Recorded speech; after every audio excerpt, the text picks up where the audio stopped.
Love these ramps.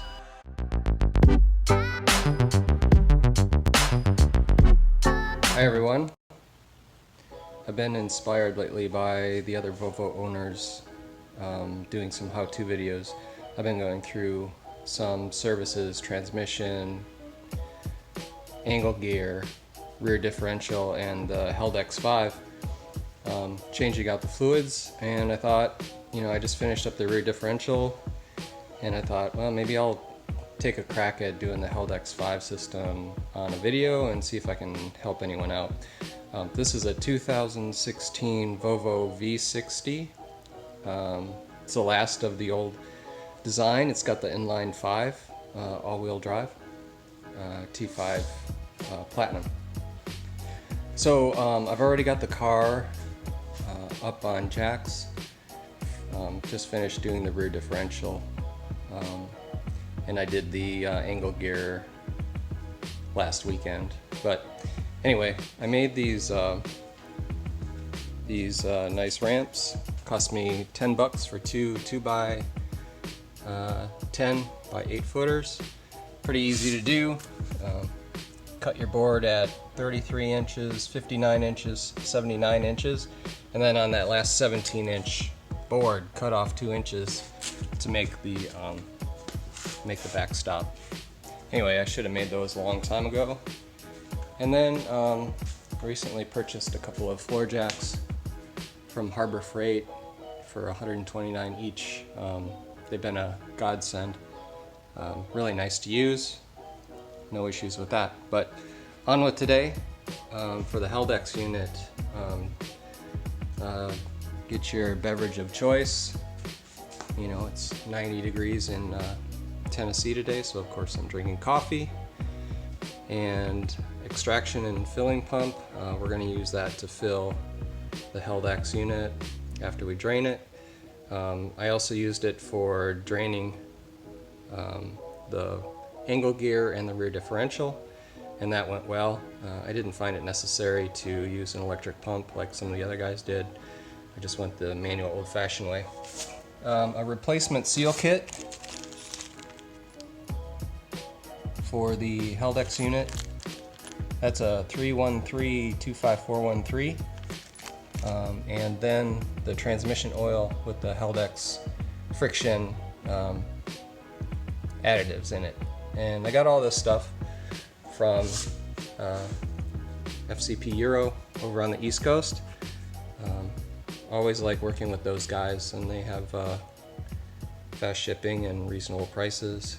Also a T30 bit ratchet, and then maybe a couple screwdrivers to remove a electrical connection, and then remove the plug for filling. Well, shoot, of course, this is my first video, and of course you're gonna make some mistakes, and I realized that I didn't tape anything about the removal, so we're gonna put it back together here and go through the motions and remove it again.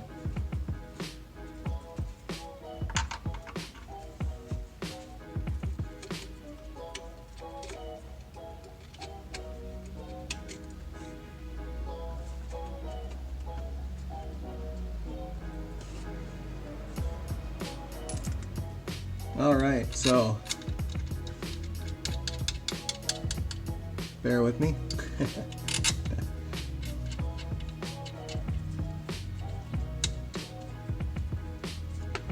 Alright, so basically what you need to do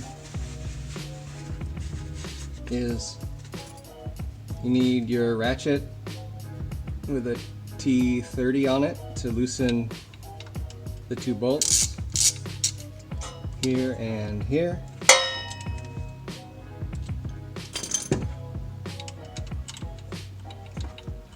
Break those loose, they're not very tight. And then after that, the pump unit is just held in by friction by the O-rings.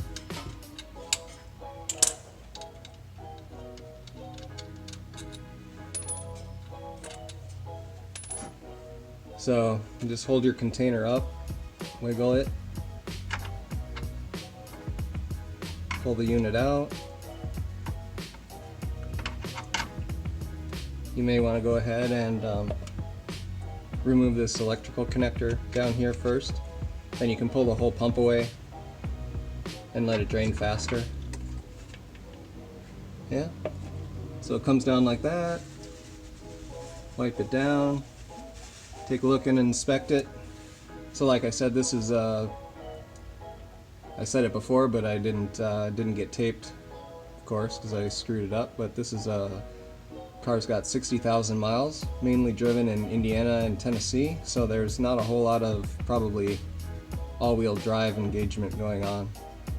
Once in a while we get up north into Wisconsin in the winter, things like that, but the demand on the all-wheel drive unit on this car is not very high. So you can see the fluid is dark, but others have noted debris in the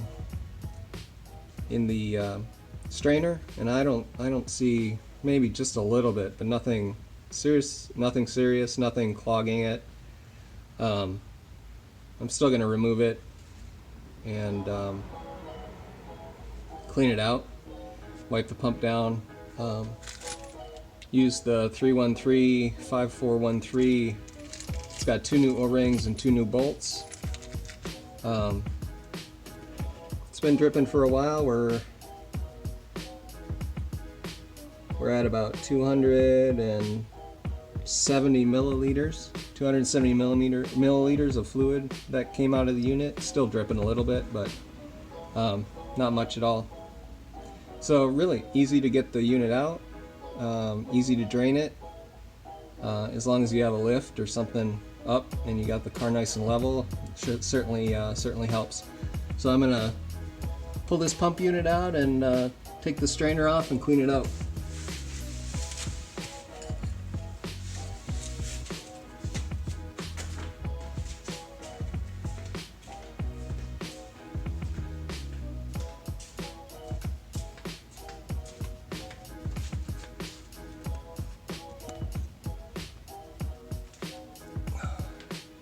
Yeah, so you can take a look here. Not much you can see through the strainer. O-rings seem to be in good shape, but man, it doesn't hurt to put all new stuff in. Make sure it gets done right. Alright, so we're out from underneath the car. We've got the Haldex unit out, and we're going to swap out and put in the new O-rings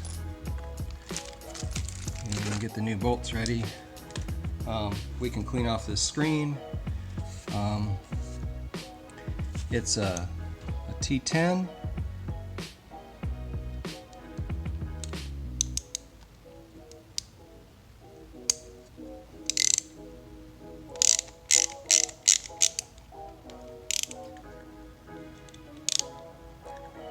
T10s.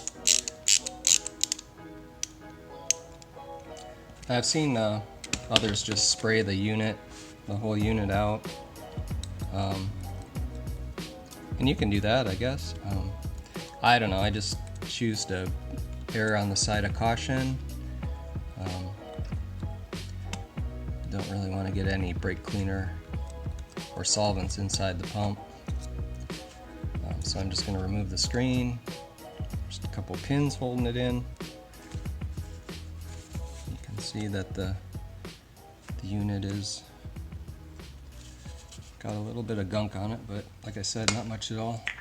So we're just taking a little bit of brake cleaner, move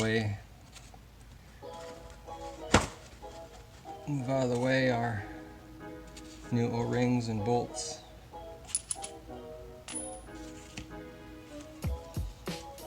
Just spray this down.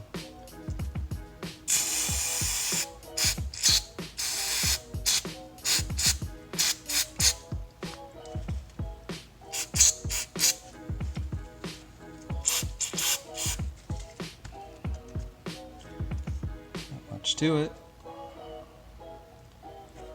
Pretty clean. Just a little bit of gunk on the front. Shake that off.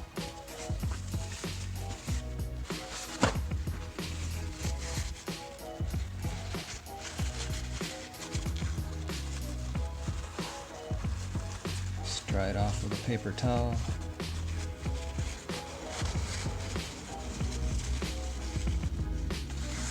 If you had some compressed air, you could probably blow it out with some compressed air, something like that.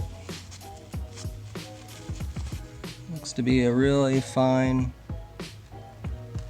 nylon mesh. Just check and make sure there aren't any holes in it. Looks good. And I'm just gonna wipe the face of this off.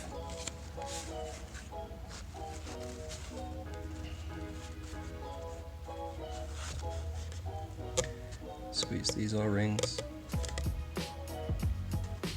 roll them off.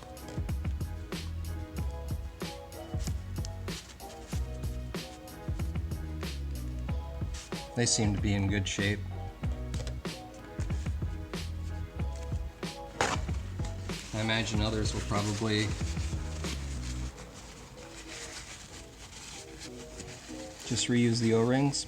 I just want to play it safe. I will say the kit is not cheap. I think it was close to 45, somewhere in there, 50 bucks for 2 O-rings and 2 bolts, which is pretty expensive, but much cheaper than having my local dealer do it here. I did get a quote. Basically it was $300 for the angle gear, $300 for the rear differential, and $300 for fluid change on the Haldex 5 unit. And I think what they were trying to, there we go, we're all cleaned up. I think what they were trying to say was they didn't want to do it.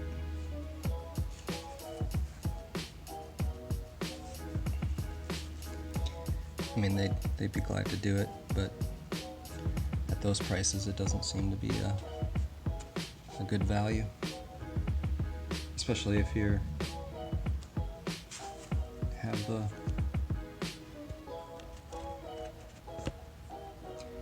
it's alright. You have the capability to do it yourself. Alright.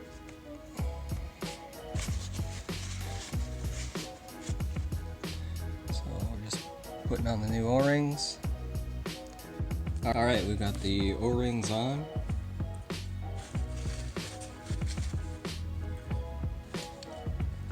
Just put the unit upside down a little bit. Let it drain out. We've got a cleaned up screen.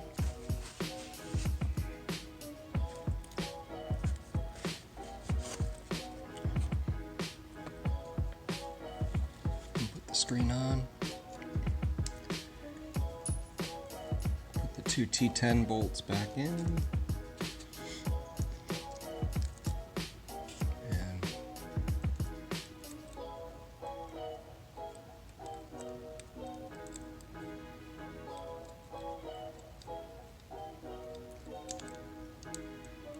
Nothing to this.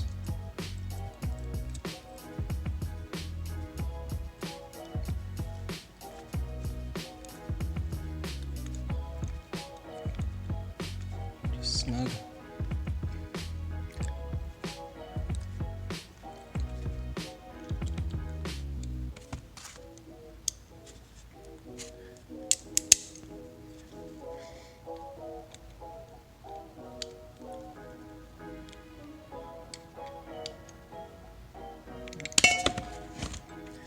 There we go. The unit's ready to go back in. I think we'll just wipe out the housing where it fits into, wipe that out with a paper towel, fit it back in, and then we'll fill it back up with the fluid, that same amount of fluid that we drained out of it.